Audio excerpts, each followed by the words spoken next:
કયો હિસાબ કિતાબ? શ્યામલી મારા કેટલાક અગત્યના કાગળિયા લઈને આવી છે, રઘુ પાસેથી પાછા લેવા આવે છે. હાલો, તમે તમારી શરત પૂરી કરી, હું મારી કરીશ. તમારે એકવાર માણેકપુર આવવાનું હતું ને, તમે આવ્યા ને મારે તમને લાખો રૂપિયાની સંપત્તિને આ કાગળિયા પાછા આપવાના. આપી દીધા. પેલા કાગળિયા હાથમાં આવી ગયા લાગે છે. મીનાક્ષી, રિલેક્સ રિલેક્સ શ્રીધર શેઠ, રિલેક્સ. ઘા ઉપર મીઠું નાખવાનું હવે તમારી પાસેથી જ શીખ્યા છે. રઘુ, શરત માત્ર એટલી હતી કે એમણે એકવાર માણેકપુર આવવું. નહીં આવ્યા, પણ હું ખુશ છું રઘુ. હે આવ્યા, જ્યાંથી એ ભાગ્યા હતા. મફત કાકાને આપણા ગીગાને ખોળે લેવો છે. ગીગાને તો કોઈ દી એની માએ ખોળે નથી લીધો. છોકરા નવરા હોય, ખોળા થોડા નવરા હોય. મારા તો કઈ મજૂરી કરે તો પછી છોકરા ના માટે. લજ્જા શહેરમાં કોની આરે હતી જાણવું છે તારે? હા, ના ના.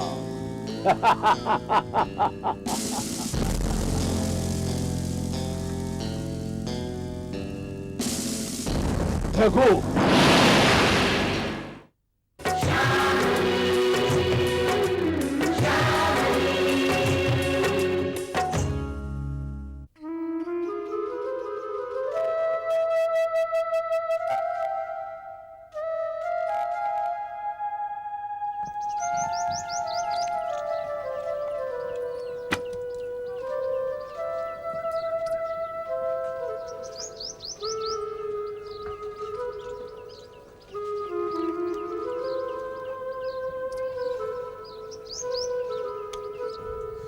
મફત કાકા, ગીગા હારું તમે મજૂરી કરી,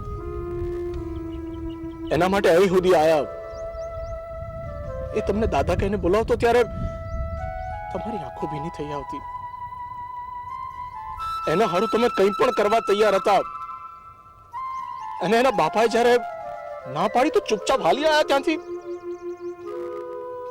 આપણે એના મા બાપને સમજાવી શક્યા હોત, મનાવી શક્યા હોત. ગીગા માટે મેં મજૂરી કરી છે તો એના બાપે પણ મજૂરી કરી છે. હું સમજાવી શક્યો હોત, મનાવી શક્યો હોત એમને, પણ રઘુ, એ ગીગાના મોટા થવાની રાહ એટલા માટે જોઈ રહ્યા છે કે કાલે ગીગો મોટો થશે અને એમની સાથોસાથ કામ કરશે. 3 માણસના પેટનો ખાડો પૂરવા માટે 3 જણાએ ખાડા ખોદવા પડે એવો વખત છે અત્યારે. પણ ગીગાને આપણે જો લઈ જાત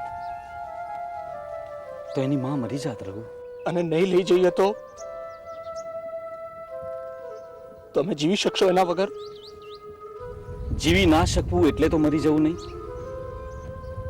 જીવવું તો પડશે રઘુ. શ્રીધર શેઠ આવેલા. શ્રીધર શેઠ? હા, શ્રીધર શેઠ આવ્યા ને ગયા. એમને કિંમતી કાગળિયા લેવા આવેલા. ફરી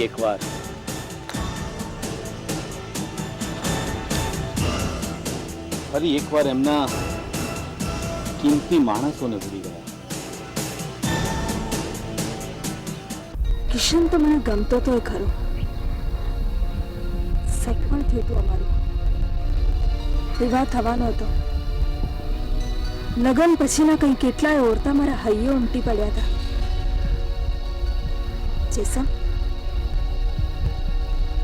જેસમ, હવે હું જે વાત કરવાની છું ને,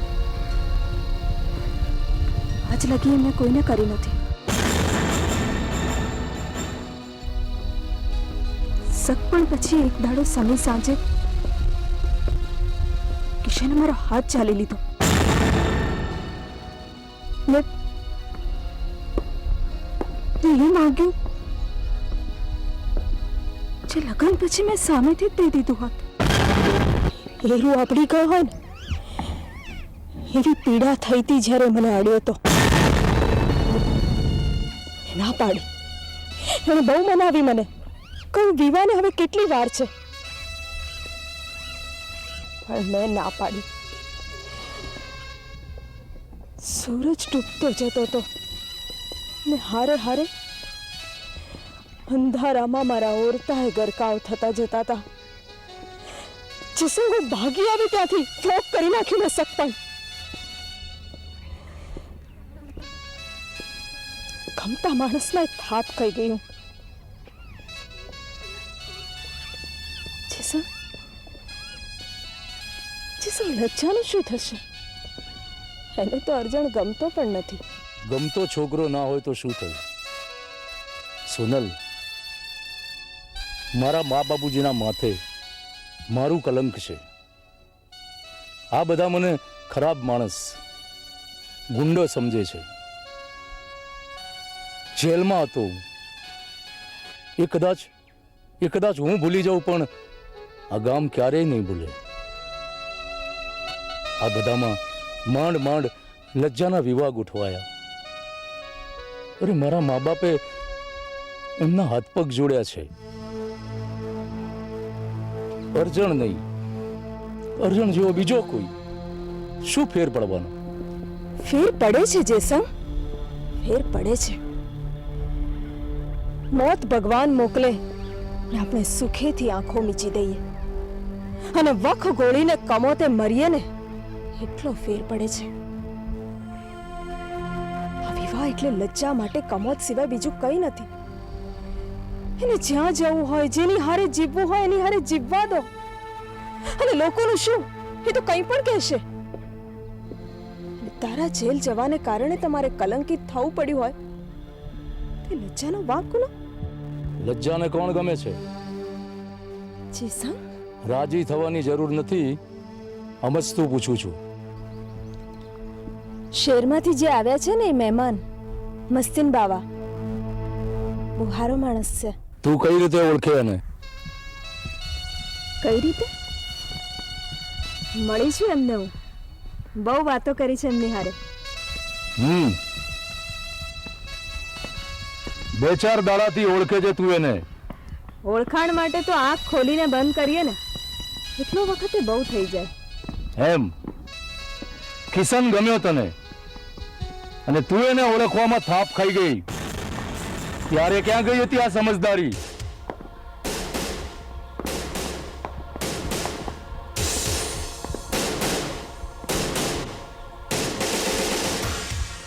શું ઈચ્છે છે તું? ઈચ્છે છે શું તું? લજ્જા પણ આવી કોઈ થાપ ખાય પછી સમજદાર બને એમ? ઝેરના પારખા ન હોય જેસંગ.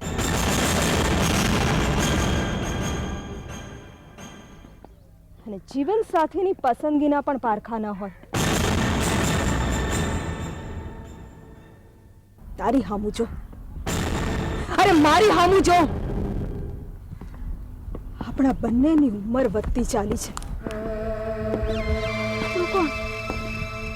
અરે ગામ લોકો તો આખી જિંદગી આપણને ધિક્કારશે પણ નહીં, નહીતર એમાંય જીવતર પૂરું કરી દેત. જ્યારે લજ્જાને તો ખૂબ પ્રેમ કરનારું મળ્યું છે. જીવવા દે એની હારે.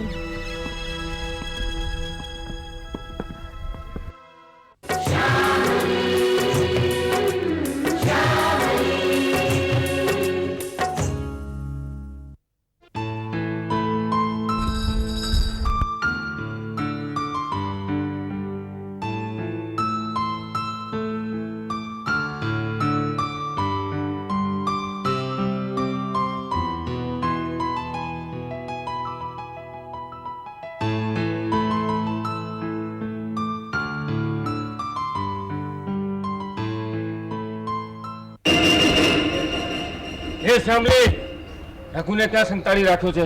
બોલવામાં ભાન રાખ અર્જણ. રઘુ ક્યાં છે? તારે શું કામ છે? માથું ભાંગી નાખીશ આજે એનું. અર્જણ! શહેરમાં મારી પરિણેતર હારે રખડતો તો એ. શું? હા, શહેરમાં રઘુ લજ્જાની હારે. બસ અર્જણ બસ. ખબરદાર જો એક પણ હરફ વિચારે છે ને લજ્જા તારી પરણેતર કેદીની થઈ ગઈ? થઈ નથી તો થઈ જશે. એવા વહેમમાં ના રહેતો અર્જણ.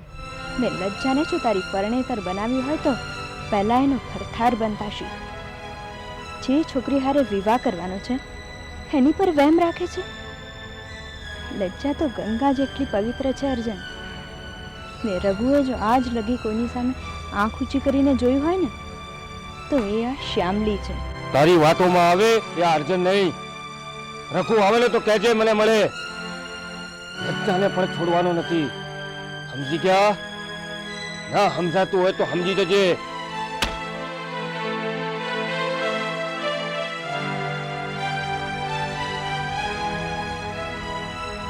તમે કઈ બોલ્યા નહીં? હું શું બોલું? કંઈ નહીં. તમે કંઈ નહીં બોલતા. લજ્જા હારે જે થવાનું એ થાય, પણ તમે કંઈ નહીં બોલતા. હવે અર્જુન જેવા છોકરા સાથે ભલે આખું એનું જીવતર ભરખાઈ જાય, પણ તમે કંઈ નહીં બોલતા બાબા. જે માણસ પરણ્યા પહેલા એની પરણેતરની બેહુદી વાતો બે માણસની વચ્ચે બોલી શકતો હોય એ માણસ અર્જુન જ હોય. ને જે માણસ એક છોકરીના જીવતરને ધૂળ થતા જોઈ રહે ને કંઈ જ ના બોલે એ માણસ મસ્તીન બાવા જ હોય. ને એક વાત કહું બાબા, લજ્જા જો કમોતે મરી ને આવા માણસોને લીધે તો અર્જુન અને જેસંગ જેટલા જ તમે પણ જવાબદાર છો.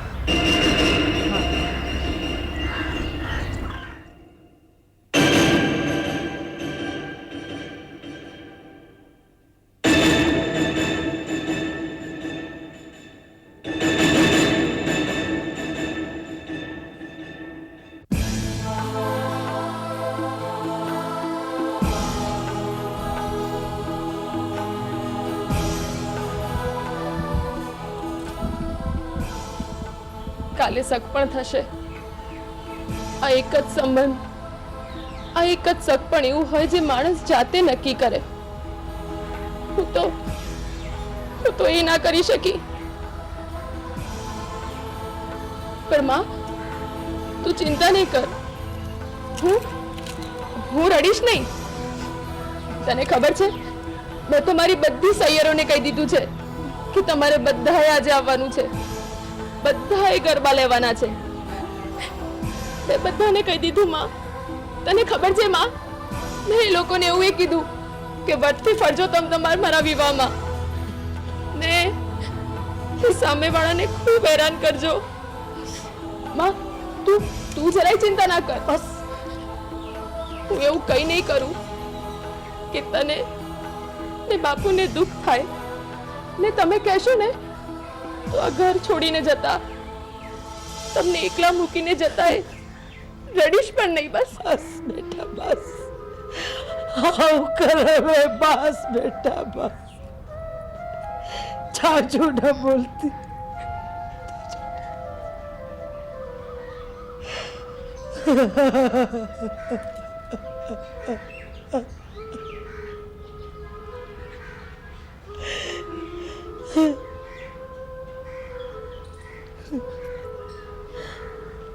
લજ્જા, તને ખબર છે બેટા,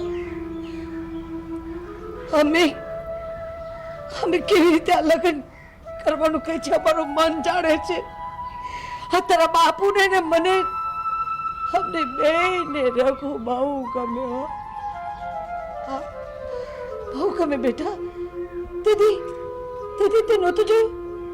તારા બાપુ વાતમાં બોલી ગયા હતા કે મને રઘુડો બહુ ગમે. હા બેટા, હા. માં,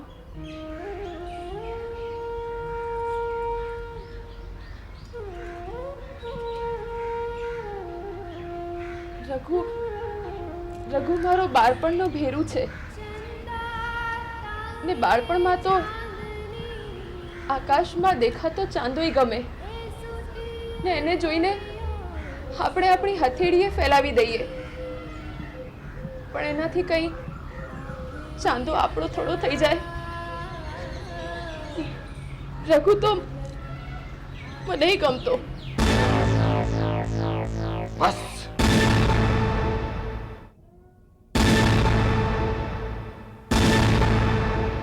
આટલી જ વાત સાંભળવી હતી મારે. બસ આટલી જ વાત સાંભળવી હતી મારે. તારા મોઢે આટલી જ વાત. મારું ચાલે ને તો ઝાટકે દઉં તને. મને શ્યામલીના બાપુએ કહ્યું તું કે તું શહેરમાં રઘુ હારે રખડતી હતી. ત્યારથી હું રઘુને ગોતું છું. એ મરી ગયો હોત તો એને જીવતો ના છોડત.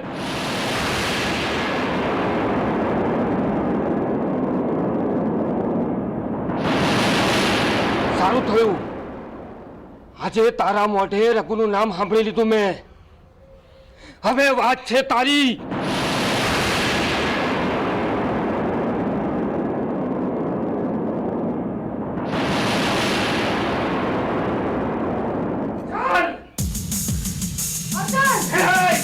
ચાલ મારી હારે. હવે દીવા મારી હારે થશે તારા. ચાલ ચાલ મારી હારે. મારી છોરીને સનાતન લઈ જાય છે અરે કોઈ બચાવો મારી છોરીને.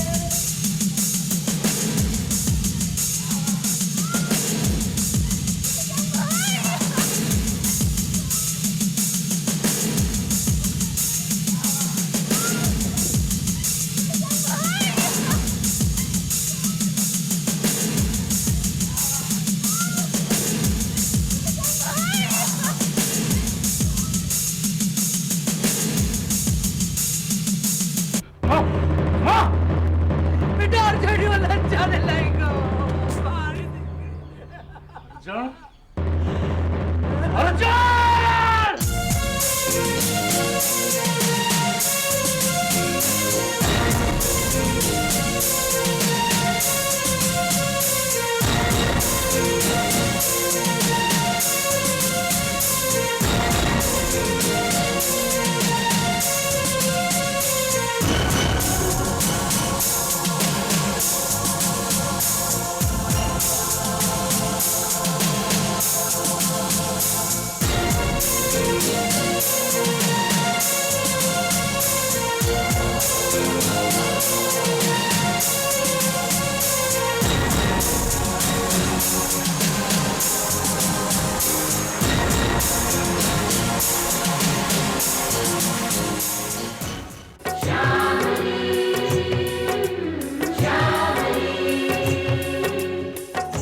રઘુ રઘુ તું અહીં બેઠો છે તે ઈટુના ભઠ્ઠા આગળ લજ્જાને ઉઠાવીને અર્જુનને લઈ ગયો. બાબા તમારા ગામનું જો તમારે રૂળ કરવું હોય તો આજ વખત છે. અમારી લજ્જાને બચાવો. ખબરદાર કોઈ કઈ પણ બોલ્યું છે તો લજ્જાને ક્યાં જવું અને કોની સાથે વિવાહ કરવા એ હું નક્કી કરીશ. લજ્જા અને અર્જુનના વિવાહ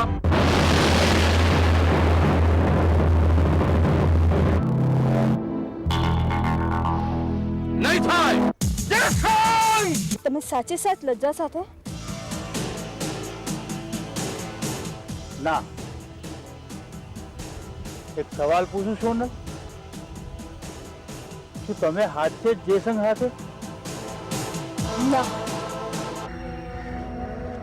ભાઈ જેસંગ, હાથ ચલાવવા કરતા હૈયું ચલાવવું સારું. હૈયાની વાત મોનજે, મોની તે આ વખતે પણ ઘણું મોડું થઈ ગયું. વિચારજે, વધારે મોડું થયું હોત તો લજ્જા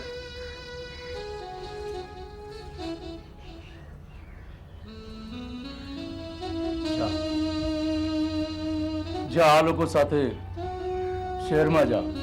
અર્જુનને એવું કોણે કહ્યું કે તારા અને રઘુ વચ્ચે? તને નથી ખબર? ના. તારા બાપુએ.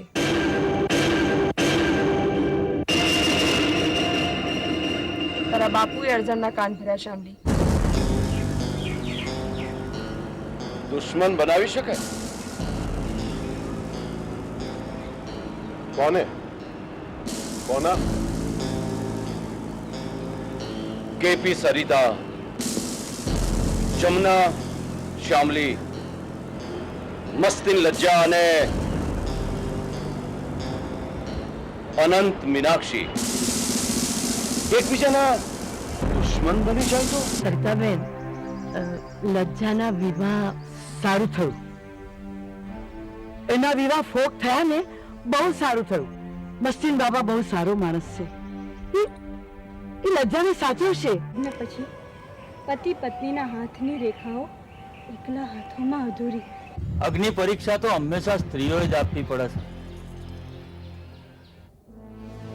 અને એમાંથી તો સીતા માતાને બાકાત નહીં રાખ્યા આ લોકોએ. ક્યારથી તમે સમાજથી ડરવા લાગ્યા બાવા? બધાની હાજરીમાં તમારો સ્વીકાર કરવાની હિંમત તમે મને આપી, અને હવે તમે જ અગ્નિ પરીક્ષાથી ડરવા લાગ્યા? અને આ છે પૂનમ, બહુ સુંદર ગાય છે. મારી ખુશીનું કારણ કેવું લાગ્યું?